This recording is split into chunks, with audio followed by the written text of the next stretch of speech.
Red green online present. বেসরকারি খাতে ঋণ প্রবাহ কমে যাওয়ার দুটো কারণ আছে। প্রথমটি হচ্ছে আমরা জানি যে যে মনিটারি পলিসি সরকার নিয়েছে এটা হচ্ছে সংকোচনমূলক, যার মাধ্যমে তারা মূল্যস্ফীতিকে নিয়ন্ত্রণ করার চেষ্টা করছে।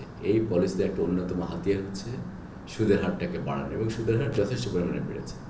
সুদের হার বাড়ানো মানে হচ্ছে প্রাইভেট সেক্টর ইনভেস্টমেন্টকে কিন্তু নিরুৎসাহিত করা হচ্ছে। ইনফ্যাক্ট যখনই আমরা কোনো সংকোচনমূলক পলিসি নিই, সেটার উদ্দেশ্য থাকে হচ্ছে ডিমান্ডটাকে কমিয়ে, সেটা কনজামশন ডিমান্ড হতে পারে, সেটা ইনভেস্টমেন্ট করার জন্য যে অর্থ আছে সেটা চাহিদা, এটাকে কমানোর মাধ্যমে এই মূল্যস্ফীতিটাকে নিয়ন্ত্রণ করার চেষ্টা করা হয়। এর একটা প্রভাব প্রাইভেট সেক্টরের উপরে শক্তভাবে পড়েছে। তারপরে আমরা দেখেছি যে আমাদের রাজনৈতিক পট পরিবর্তনের পরে যেটা ছিল যে অস্থিরতা ছিল কিন্তু অনেকটা, এবং অনেকেই সেই কনফিডেন্সে তারা পান নাই যে নতুন বিনিয়োগ করবেন কিনা, সেখানে তারা একটা চাপের মধ্যে ছিলেন। এটাও বিনিয়োগ পরিবেশকে কিন্তু ব্যাহত করেছে, এবং তারও আমরা ফলাফল দেখছি যে ব্যক্তি খাতে বিনিয়োগের আকাঙ্ক্ষা কমে যাওয়া। আর এর কিন্তু আমরা ফলাফলটা দেখেছি যে ওভারঅল আমাদের যে জিডিপি যে এতখানি কমে যাচ্ছে এবছরে, মানে 4 ভাগের নিচে প্রবৃদ্ধি হবে বলে মনে করা হচ্ছে। এটার একটা অন্যতম প্রধান কারণ হচ্ছে আমরা যথেষ্ট পরিমাণে বিনিয়োগ করতে পারি না। এটার কারণটা বলেন, এটার ইমপ্যাক্ট আমাদের ইকোনমির জন্য কি হতে পারে? অবশ্যই দেখুন, ইমপ্যাক্টটাকে এভাবে চিন্তা করা যায়। প্রাইভেট সেক্টর হচ্ছে একটা অর্থনীতির সবচেয়ে বড় চালিকা শক্তি।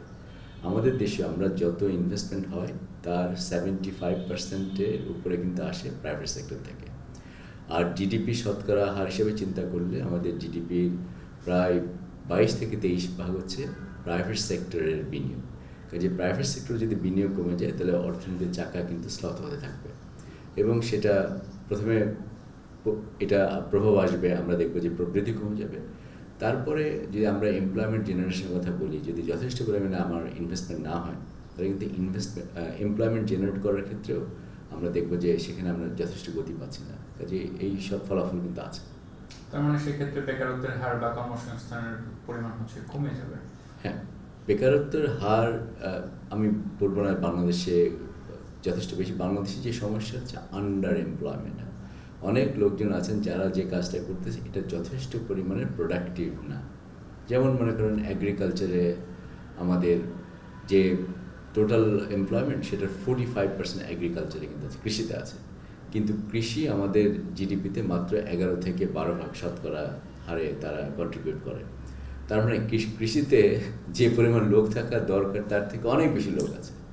কাজে একটা ভালো অর্থনীতি যদি হয়, ডাইনামিক ইকোনমি হলে, তার উদ্দেশ্য হবে যে অন্য জায়গায় প্রোডাক্টিভ উৎপাদনের মাধ্যমে কৃষি থেকে অনেক লোককে অ্যাবজর্ব করা, ইনফর্মাল সেক্টর থেকে অনেক লোককে ফর্মাল সেক্টরে নিয়ে আসা, যেটা বাংলাদেশের অর্থনীতি আমরা এখনো শুরু করতে পারি না। কিন্তু বাংলাদেশে বেকারত্বের যে জায়গাটা সবচেয়ে ভয়াবহ সেটা হচ্ছে যারা ইউথ, মানে আমাদের যুব সম্প্রদায়, যুবগোষ্ঠী, তারা যথেষ্ট পরিমাণে চাকরি পাচ্ছেন, তাদের জন্য আমরা কর্মসংস্থান তৈরি করতে পারছি না। সেটা একটা আমাদের জন্য বড় হুমকি হয়ে থেকে যাচ্ছে।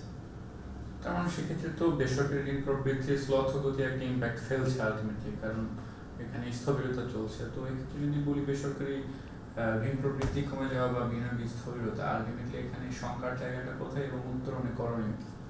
প্রথমে আমি তারপরে বলবো যে বেসরকারি ঋণ প্রবৃদ্ধি বেশি হলেই যে আমি রাতারাতি অনেক বেশি এমপ্লয়মেন্ট জেনারেট করতে পারতাম, সেটাও কিন্তু ঠিক না আর কি। আমাদের পলিসি মেকারদের বা যারা আমরা এই সব লাইনে কাজ করি তাদেরকে একটা নির্মোহ জায়গা থেকে চিন্তা করতে হবে। আমরা তো এর আগে দেখেছি যখন আমাদের ম্যানুফ্যাকচারিং সেক্টরে খুব ভালো প্রবৃদ্ধি কিন্তু হয়েছে। যদি আপনি গত 10 বছর হিসাব করেন, বাংলাদেশের ম্যানুফ্যাকচারিং সেক্টর প্রায় শতকরা 10 ভাগ হারে প্রত্যেক বছর কিন্তু প্রবৃদ্ধি হয়েছে। কিন্তু আপনি যদি দেখেন যে ম্যানুফ্যাকচারিং সেক্টরে এমপ্লয়মেন্ট কিন্তু আবার কমে গিয়েছে।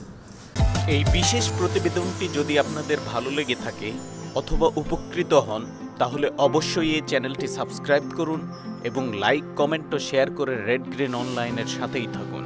Thanks to everyone. Red green online.